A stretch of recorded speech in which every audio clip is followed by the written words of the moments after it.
Fala galera, tudo bem com vocês? E sejam muito bem-vindos a mais um episódio de O Mundo das Pistas.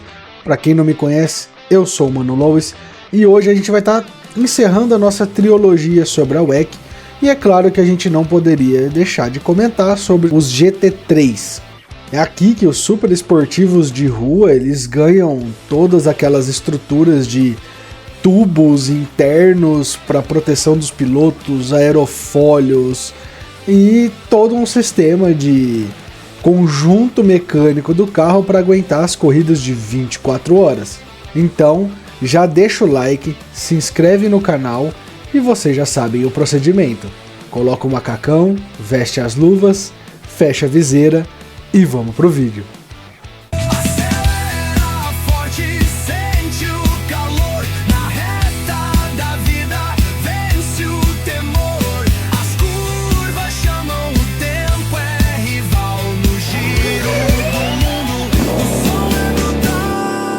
O GT3 é uma das categorias mais populares do automobilismo mundial.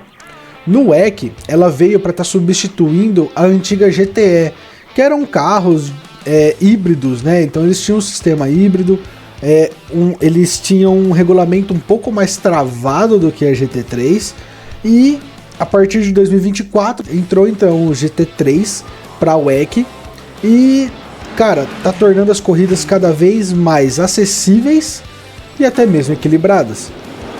Os carros, eles são baseados em modelos reais de rua. Então, cara, é um carro que às vezes a gente pode ver na rua aí, por exemplo, que vai ser o mesmo que vai correr nas 24 horas, tá? Então, isso é muito bacana. Lembrando, claro, que eles correm junto com os protótipos, que se você não viu, vou deixar o card em cima. Também correm junto com os LMP2, que a gente também já tem um vídeo falando sobre eles. E eles têm a sua própria categoria em si, tanto com pódio e pontuação apenas deles. Falando um pouquinho das características do GT3, cara, eles são baseados em carros de produção em série. Ou seja, vamos supor um Corvette que vai sair numa fábrica da Corvette, ele vai ser o mesmo que vai estar correndo nas 24 horas. Obviamente com todas as suas modificações para ele suportar toda essa corrida, mas é o mesmo carro. Eles têm motores entre 500 e 600 cavalos, o controle de tração e ABS são liberados, diferentemente dos Hypercars e dos LMP2, que lá eles só possuem controle de tração.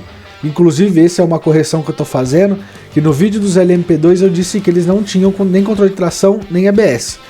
Eu errei nessa informação, eles também têm controle de tração, mas ABS nenhum dos dois tem, somente a categoria de GT3. O peso deles acaba variando entre 1.200 até 1.350 kg. A aerodinâmica deles é ajustável, mas é bem mais simples do que a dos protótipos, obviamente.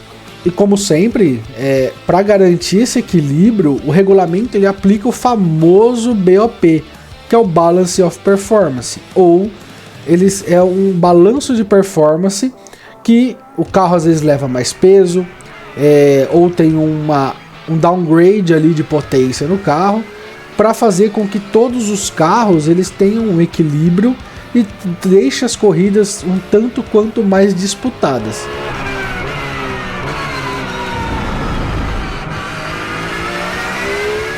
Falando então das marcas, que aí a gente pode falar que é um show das marcas, que são só carros, cara, top ali do mercado, que a gente pode ver eles se enfrentando nas pistas. Então vamos falar sobre alguns deles. A gente tem a Ferrari 296 GT3. Todos esses carros são GT3, tá? Porque se eu for falar todos os GT3 aqui vai ficar repetido muito. Então a gente tem a Ferrari 296, Porsche 911 GT3R, que é uma outra versão dela. A Lamborghini Huracan, ela existia, mas nesse ano de 2025 ela não está correndo, tá? A gente tem a BMW M4, que inclusive ela está trazendo uma pintura linda para o GP de São Paulo, que eu vou deixar um vídeo dela aí.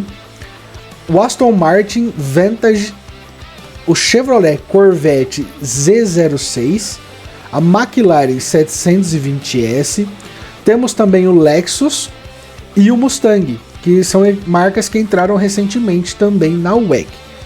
Ou seja, é praticamente um salão do automóvel nas pistas, e todos esses carros se enfrentando ao mesmo tempo.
Falando um pouquinho sobre as regras, cada carro de GT3 ele tem entre 2 e 3 pilotos revezando durante a corrida.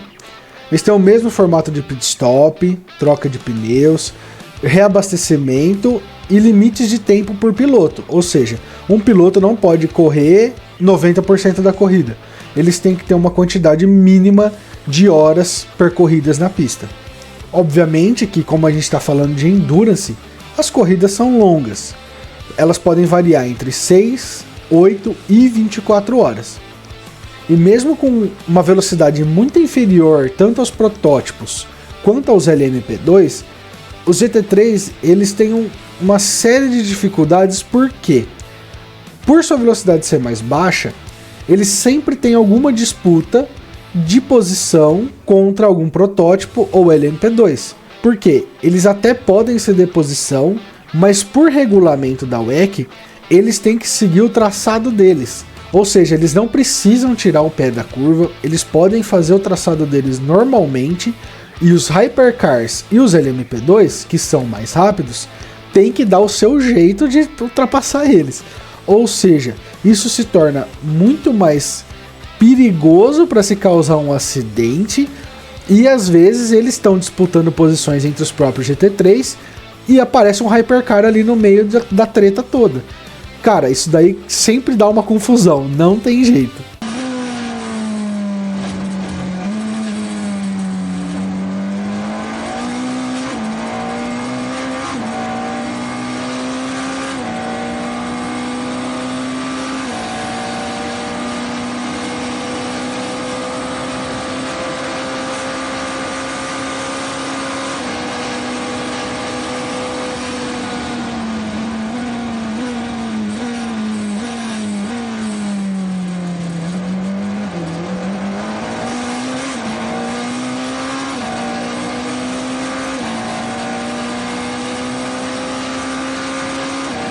E uma coisa muito bacana é que os brasileiros vêm se destacando muito nas corridas de GT3. Nós temos alguns nomes como Dudu Barrichello, exatamente, é o filho do Barrichello, do Rubinho Barrichello, Daniel Serra e Augusto Farfus, cada um correndo por uma equipe diferente. O Dudu pela Aston Martin, o Daniel Serra está correndo pela Ferrari e o Augusto Farfus pela BMW. Falando algumas curiosidades, os carros GT3 eles são usados no mundo todo, então são várias categorias. Então nós temos a WEC, a IMSA, que é basicamente a WEC dos Estados Unidos, GT World Challenge, que é uma liga europeia só de GT3, na real, os carros GTs. Então temos GT3, GT4, GT2, são outros carros com outras regras, mas são basicamente a mesma coisa. Temos também o campeonato exclusivo das 24 horas de Nürburgring, tá? Que é aquela pista maluca de não sei quantos quilômetros. Cara, essa pista é doideira, vale um vídeo só pra gente falar sobre ela, tem muita história sobre essa pista. Temos a Spa e Daytona, ou seja, essa categoria ela tem as suas próprias corridas em cada pista. Então é uma variedade absurda de corrida que esses carros fazem. Cada marca que vende o seu carro, ele oferece suporte técnico às equipes clientes. Ou seja, eles não só vendem o carro ali para colocar na equipe, eles levam todo o seu know-how para conseguir manter aqueles carros no melhor funcionamento possível. Algumas marcas, como por exemplo a Ferrari, a Porsche, elas chegam até a fornecer peças e engenheiros nos boxes, para sempre ter aquele pronto atendimento ali para solucionar algum problema no carro.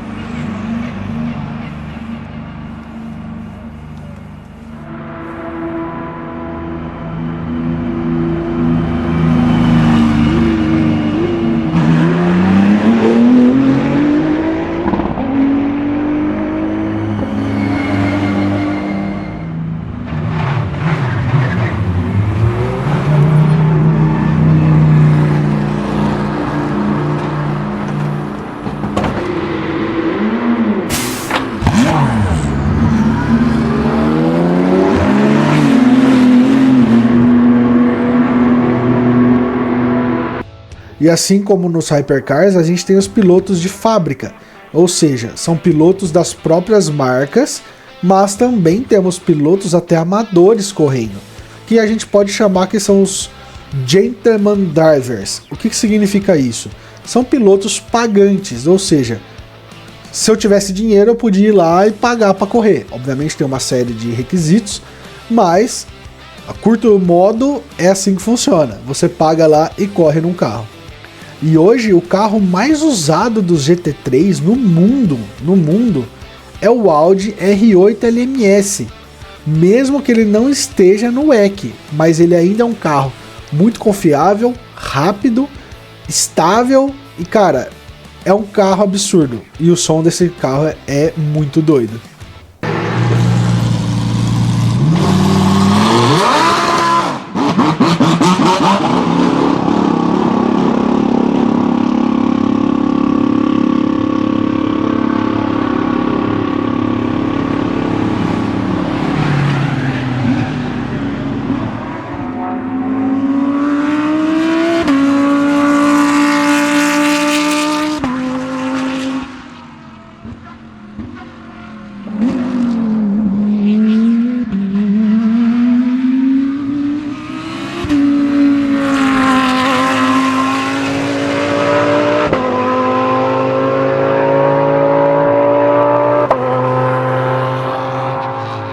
Obviamente que nos jogos o GT3 não ia ficar de fora de forma nenhuma, já que é uma categoria muito popular, até mesmo mais que os Hypercars e o LMP2, então nem se fala. É uma categoria muito técnica, não é tão difícil de se pilotar quanto um Hypercar por conta dos seus auxílios ali de eletrônica que ele tem, como controle de tração e ABS.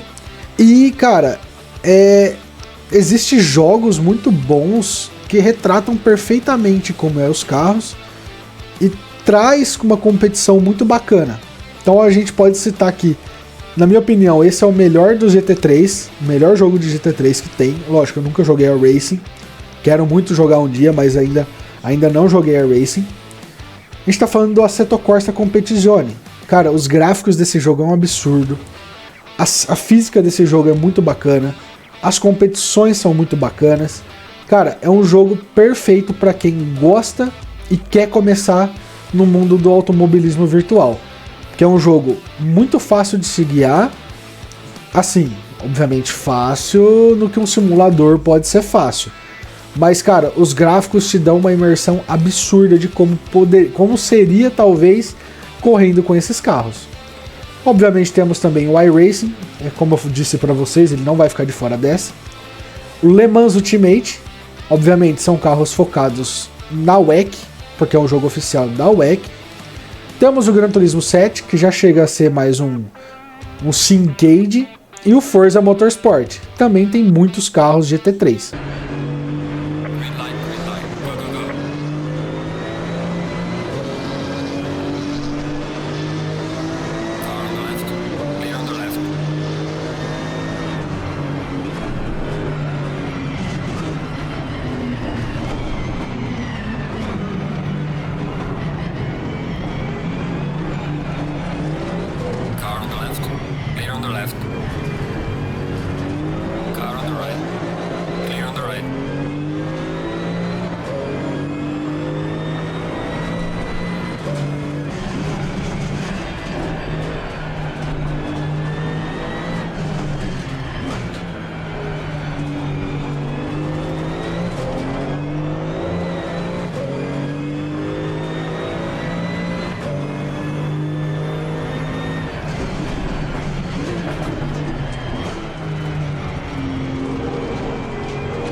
E aí, depois de ver esse vídeo, qual carro de GT3 você mais gostou? Seja em aparência, no som, ou até na pintura dele? Qual que vocês me dizem? Na minha opinião, cara, depois que eu vi essa BMW da WEC aqui de São Paulo, não tem mais bonita que essa daí não, na minha opinião. E o som dela é maravilhoso. E você, curte mais os europeus ou os Muscle americanos? Bom, esse foi o nosso último vídeo dessa trilogia da WEC. E na semana que vem a gente vai sair um pouco das corridas de resistência. São essas corridas gigantescas em horas, corridas. E a gente vai mergulhar no mundo da Fórmula E, onde a velocidade é movida a bateria. Exatamente. É a Fórmula 1 elétrica, vamos dizer assim. Talvez muita gente vai me crucificar por eu ter falado isso. Mas é basicamente a Fórmula 1 elétrica. É o ápice ali da engenharia, de como os carros elétricos estão evoluindo no mundo de hoje. Pode-se dizer que vem por conta da Fórmula E, que eles testam muitas coisas novas e tá vindo muita coisa bacana. Então, para você não perder esse episódio que vai estar muito legal, se inscreve, deixa o like, ativa o sininho, manda pros amigos e muito obrigado pela sua companhia. E até a próxima. Tchau!